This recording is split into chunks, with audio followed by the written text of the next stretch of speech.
There was a boy, October said, who was miserable at home, although they did not beat him. He did not fit well, not his family, his town, nor even his life.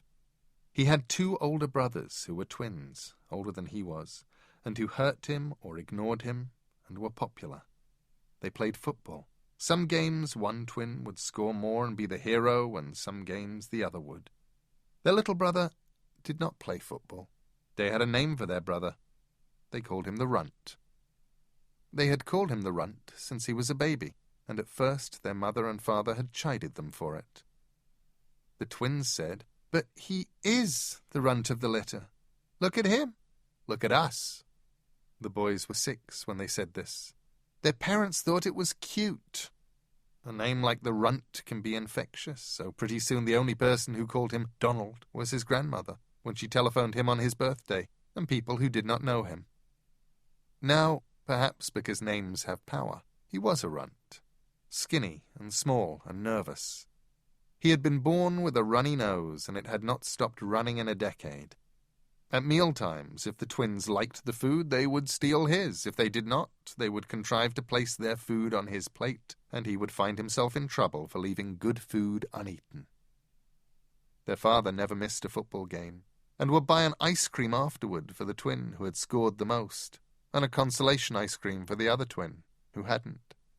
Their mother described herself as a newspaper woman, although she mostly sold advertising space and subscriptions. She had gone back to work full-time once the twins were capable of taking care of themselves. The other kids in the boys' class admired the twins. They had called him Donald for several weeks in 1st grade, until the word trickled down that his brothers called him the Runt. His teachers rarely called him anything at all, although among themselves they could sometimes be heard to say that it was a pity the youngest Covey boy didn't have the pluck or the imagination or the life of his brothers. The Runt could not have told you when he first decided to run away, nor when his daydreams crossed the border and became plans. By the time that he admitted to himself he was leaving, he had a large Tupperware container hidden beneath a plastic sheet behind the garage, containing 3 Mars bars, 2 Milky Ways, a bag of nuts, a small bag of licorice, a flashlight, several comics, an unopened packet of beef jerky, and $37, most of it in quarters. He did not like the taste of beef jerky, but he had read that explorers had survived for weeks on nothing else, and it was when he put the packet of beef jerky into the Tupperware box and pressed the lid down with a pop that he knew he was going to have to run away. He had read books, newspapers, and magazines. He knew that if you ran away, you sometimes met bad people who did bad things to you, but he'd also read fairy tales, so he knew that there were kind people out there, side by side with the monsters. The Runt was a thin 10-year-old, small, with a runny nose and a blank expression. If you were to try and pick him out of a group of boys, you'd be wrong. He'd be the other one, over at the side, the one your eye slipped over. All through September he put off leaving. It took a really bad Friday, during the course of which both of his brothers sat on him, and the one who sat on his face broke wind and laughed uproariously, for him to decide that whatever monsters were waiting out in the world would be bearable, perhaps even preferable. Saturday, his brothers were meant to be looking after him, but soon they went into town to see a girl they liked.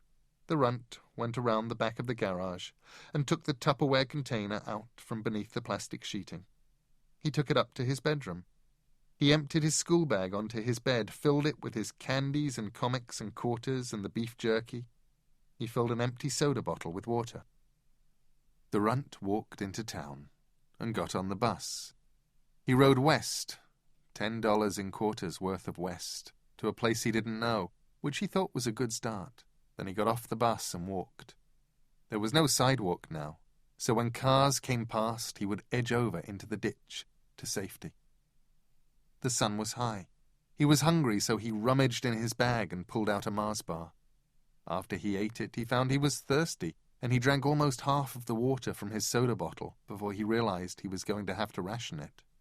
He had thought that once he got out of the town he would see springs of fresh water everywhere, but there were none to be found. There was a river, though, that ran beneath a wide bridge.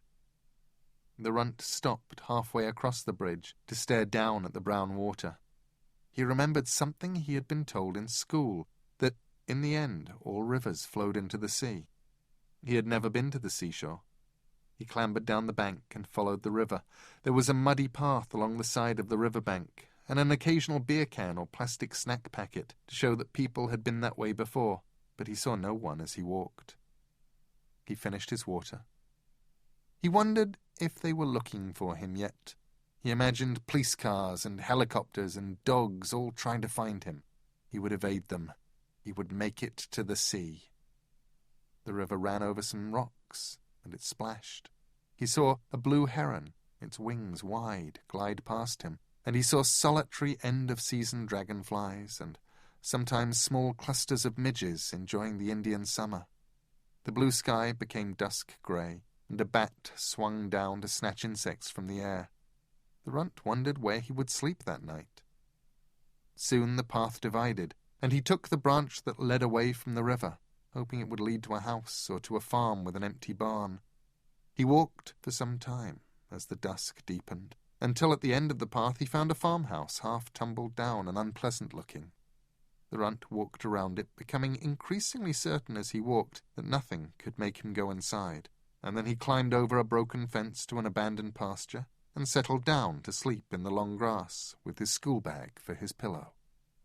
He lay on his back, fully dressed, staring up at the sky. He was not in the slightest bit sleepy. "They'll be missing me by now," he told himself. "They'll be worried." He imagined himself coming home in a few years' time, the delight on his family's faces as he walked up the path to home, their welcome, their love. He woke some hours later with the bright moonlight in his face. He could see the whole world, as bright as day, like in the nursery rhyme, but pale and without colours. Above him, the moon was full, or almost, and he imagined a face looking down at him, not unkindly, in the shadows and shapes of the moon's surface. A voice said, "Where do you come from?" He sat up, not scared, not yet, and looked around him. Trees. Long grass. "Where are you? I don't see you." Something he had taken for a shadow moved beside a tree on the edge of the pasture, and he saw a boy of his own age. "I'm running away from home," said the runt. "Whoa," said the boy. "That must have taken a whole lot of guts." The runt grinned with pride. He didn't know what to say. "You want to walk a bit?" said the boy. "Sure," said the runt. He moved his school bag so that it was next to the fence post, so he could always find it again.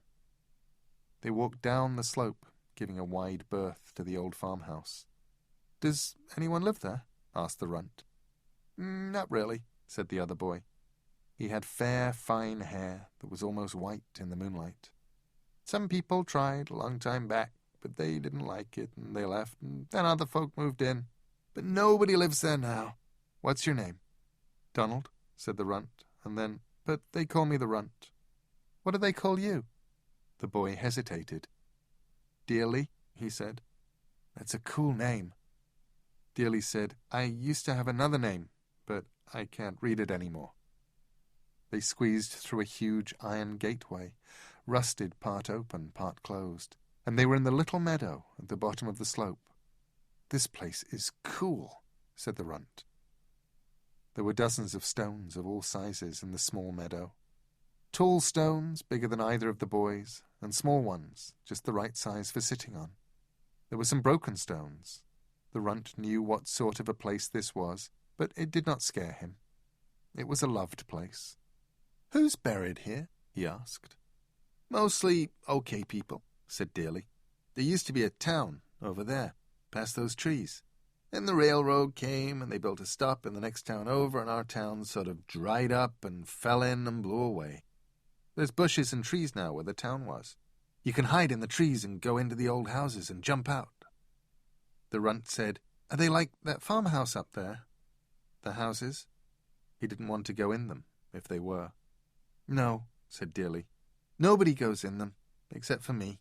And some animals, sometimes. I'm the only kid around here." "I figured," said the runt. "Maybe we can go down and play in them," said Dearly. "That would be pretty cool," said the runt.